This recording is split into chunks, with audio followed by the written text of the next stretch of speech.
प्यारे बच्चों, आज हम आपके कक्षा 7 का जो आपकी पुस्तक चलती है वसंत भाग 2 कक्षा 7 के लिए हिंदी की जो पुस्तक चलती है उसका हम पंछी उन्मुक्त गगन के इस पाठ का एक रिवीजन कर रहे हैं। इसके लेखक, इसके कवि जो हैं वो शिव मंगल सिंह सुमन हैं। तो इसको समझिए आप ध्यान से। हालांकि ये पाठ पहले आपको पढ़ाया जा चुका है, तो लेकिन जिन बच्चों ने अगर नहीं पढ़ा हो और काफ़ी समय भी हो गया है, बीच में छुट्टियां भी आ गई आपके, तो इसको आप ध्यान से समझेंगे कि हम पंछी उन्मुक्त गगन के पिंजरबद्ध न गा पाएंगे, कनक तीलियों से टकराकर पुलकित पंख टूट जाएंगे।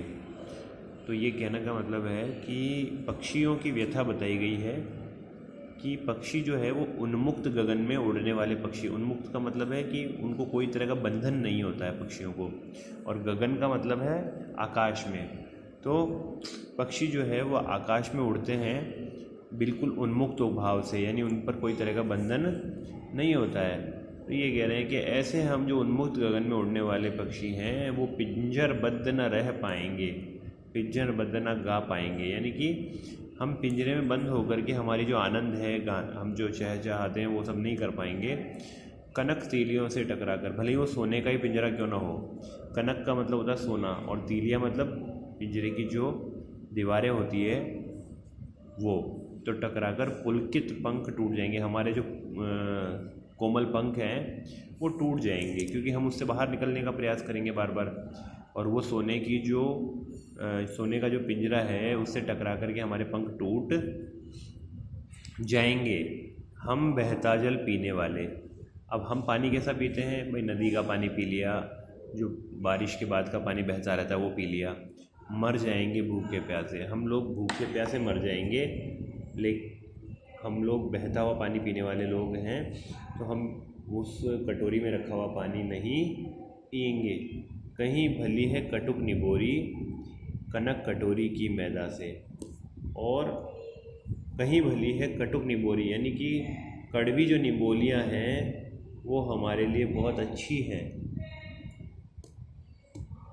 है ना। कनक कटोरी की मैदा से, कटोरी की, सोने की कटोरी में रखी हुई जो मैदा है, यानी जो सोने की कटोरी का भोजन है, उससे अच्छा है कि हम नीम की कड़वी निमोलिया खा करके जीवित रहें। स्वर्ण श्रृंखला के बंधन में अपनी गति सब उड़ान सब भूले, बस सपनों में देख रहे हैं तरु की फुनगी पर के झूले।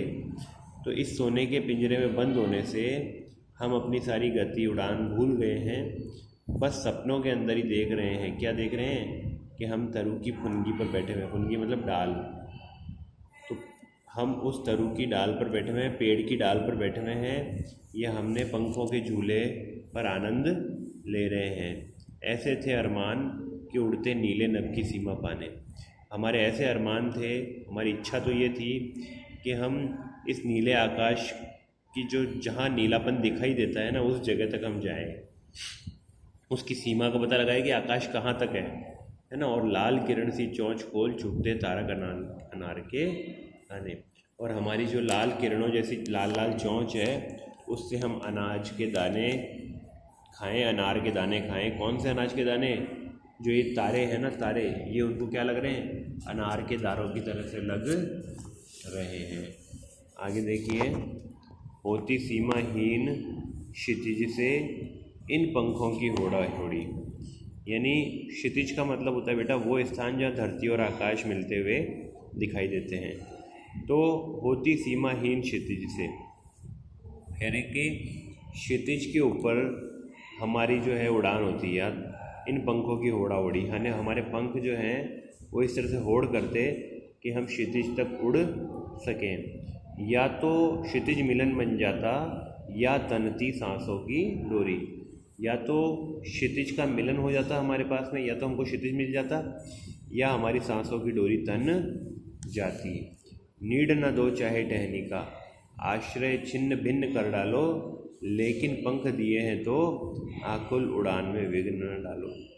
चाहे हमको घोंसला मत दो टहनी का, यानी टहनी का घोंसला भले ही मत दो, या हमारा घोंसला तोड़ दो, आश्रय छिन्न भिन्न कर डालो, यानी उसको तोड़ ही डालो, लेकिन पंख दिए हैं, तो लेकिन अगर हमको पंख दिए हैं आपने तो आकुल उड़ान में विघ्न मत। तो हम जो चाह रहे हैं कि हम उड़ना चाह रहे हैं, उसके लिए हम आकुल व्याकुल हो रहे हैं, उस उड़ान में विघ्न मत डालो, यानी हमको उड़ने से मत रोको। तो ये आपका लेसन आपको समझ में आ गया होगा पूरा। इसके लिए मैंने कुछ 3 क्वेश्चन दिए थे आपको करने के लिए, वो आपने कॉपीज़ में कर लिए होंगे, है ना। अगर नहीं किए हैं अब तक भी, या अब तक भी आपके पास में पुस्तक नहीं है, तो आपको अब किताब खरीद लेनी चाहिए। एक बार आप किताब खरीद लेंगे, किताब और कॉपी हो जाएगी तो आप कर लेंगे। और दूसरा ये है कि आप जानते हैं कि अभी कोरोना का ख़तरा कम हुआ नहीं है, तो जब तक गवर्नमेंट स्कूल नहीं खोलती है तो हमको इसी ऑनलाइन तरीके से ही पढ़ना होगा। तो मैं सभी चैप्टर्स के, हिंदी के और संस्कृत विषय के वीडियोस डाल रहा हूँ। आप उन वीडियो को केयरफुली 2-3 बार देख करके समझ लें, और उसके बाद में जैसे बताया गया है वो होमवर्क, जैसे इसमें मैंने आपको ये 3 प्रश्न दिए थे शुरू के, तो ये आपको कर लेने हैं बस कॉपी में। बिल्कुल सरल है ना। और आपको खुद अपनी भाषा में लिखना है इसका उत्तर। ऐसा नहीं कि सर इसका क्या होगा, इसका क्या होगा, नहीं, आप खुद कर सकते हैं कि हर तरह की सुख सुविधा पाकर भी पक्षी पिंजरे में बंद क्यों नहीं रहना चाहते हैं, क्योंकि वो आज़ादी चाहते हैं। तो आप अपने हिसाब से इसका आंसर 2-3 लाइन में बनाएंगे तो वो अच्छा रहेगा। खुद का लिखेंगे, ये नहीं किसी का टिप के लिख लिया कहीं से। और पक्षी उन्मुक्त रहकर अपनी कौन सी इच्छाएं पूरी करना चाहते हैं, तो ये आप खुद बताएंगे भाई उनकी क्या क्या इच्छाएं हैं। इसमें सब बताया गया है कि वो उड़ना चाहते हैं, वो कड़वी निमोली खा करके भी आनंद से रहना चाहते हैं, इस तरह से जो भी है। और इसका भाव स्पष्ट करना है, या तो क्षितिज मिलन बन जाता या तंती सांसों की डोरी।